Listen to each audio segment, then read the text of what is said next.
SSC 2026 সালের পরীক্ষার্থীরা, তোমাদের পরীক্ষা নিয়ে আবারও নতুন জরুরি নোটিশ প্রকাশ করেছে শিক্ষা বোর্ড। সেখানে কয়েক ধরনের নোটিশ কিন্তু প্রকাশ করে দিয়েছে। তো চলো আমরা দেখে আসি কোন কোন নোটিশ তোমাদের জন্য গুরুত্বপূর্ণ এবং কোন কোন বিষয়গুলো তোমার না জানলে নয়। দেখো, এসএসসি 2026 সালের প্রবেশপত্র নিয়ে তোমাদের শিক্ষা বোর্ড থেকে একটা নোটিশ প্রকাশ করেছে। শিক্ষা বোর্ডের এই নোটিশ প্রবেশপত্রটা কিভাবে সংগ্রহ করবে, কোথা থেকে সংগ্রহ করবে সে বিষয়ে বলা হয়েছে। 21 এপ্রিল থেকে তোমার পরীক্ষা শুরুর 7 দিন আগে কিন্তু এই প্রবেশপত্র কিংবা অ্যাডমিট কার্ড যেটাই বলো না কেন তোমার এটা সংগ্রহ করতে হবে। তোমাদের অনেকের মনে প্রশ্ন, এটা কোথা থেকে সংগ্রহ করব? এটা 15 এপ্রিলের মধ্যে তোমাকে কালেক্ট করতে হবে তোমার নিজ নিজ স্কুল কিংবা স্কুল প্রতিষ্ঠান থেকে। অর্থাৎ তুমি যে স্কুলে পড়ো ওই স্কুল প্রতিষ্ঠান থেকে তোমার এই যে অ্যাডমিট কার্ডটা কিন্তু দেওয়া হবে। 15 এপ্রিলের মধ্যেই কিন্তু এটা কালেক্ট করতে হবে। তো তোমরা যারা এখনো কালেক্ট করোনি, তোমরা দ্রুততার সহিত এটা কালেক্ট করে নেবে স্কুল থেকে। আর তোমরা যারা আমাদের স্পেশাল সাজেশন শিট নিয়ে শেষ মুহূর্তে একটা গোছালো প্রস্তুতি নিতে চাও, আর যে কয়দিন আছে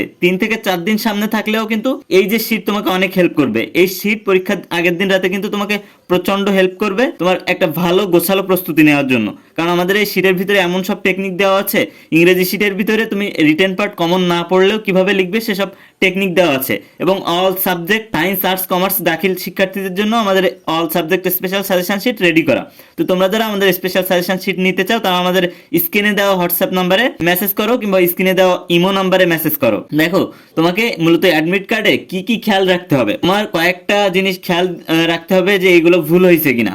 পরীক্ষার্থী অর্থাৎ তোমার নাম এবং বানান, তোমার পিতামাতার নাম এবং বানান, জন্ম তারিখটা ঠিক আছে কিনা দেখে নিতে হবে। ছবি দেখতে হবে তোমার সাথে মিল আছে কিনা, কোন কোন সাবজেক্ট তোমার আছে সেই সাবজেক্টগুলো অ্যাডমিট কার্ডে আছে কিনা সেগুলো দেখে নিতে হবে। এবং তুমি ছাত্র না ছাত্রী, জেন্ডারটা কি দিয়েছে, তারা মেল দিয়েছে কি ফিমেল দিয়েছে। তুমি ছাত্র হইলে তোমার মেল, ছাত্রী হও তুমি তাহলে আসবে ফিমেল। উল্টাপাল্টা হয়ে গেলে কিন্তু এখানে সমস্যা হতে পারে। ওকে, অ্যাডমিট কার্ডের ভুল সংশোধন, অর্থাৎ যদি ভুল হয়ে যায় তাহলে কি করতে হবে?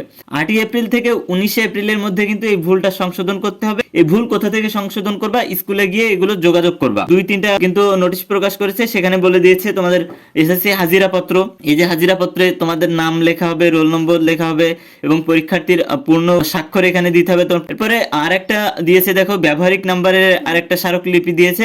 এখানে তোমার ব্যবহারিক বিষয়গুলোর বিষয় কোড এবং পূর্ণ নাম্বার, স্বাক্ষর এগুলো তুলতে হবে।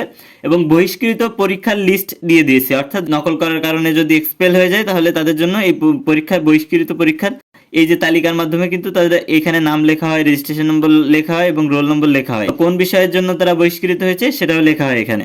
ঠিক আছে, তো তোমরা যারা এখনো পর্যন্ত আমাদের স্পেশাল সাজেশন শিট সংগ্রহ করোনি, শেষ মুহূর্তে আমাদের স্পেশাল সাজেশন শিট সংগ্রহ করে পরীক্ষার দিন আগের রাতে হইলেও গোছালো প্রস্তুতি নিতে আমাদের ইনবক্সে মেসেজ দাও।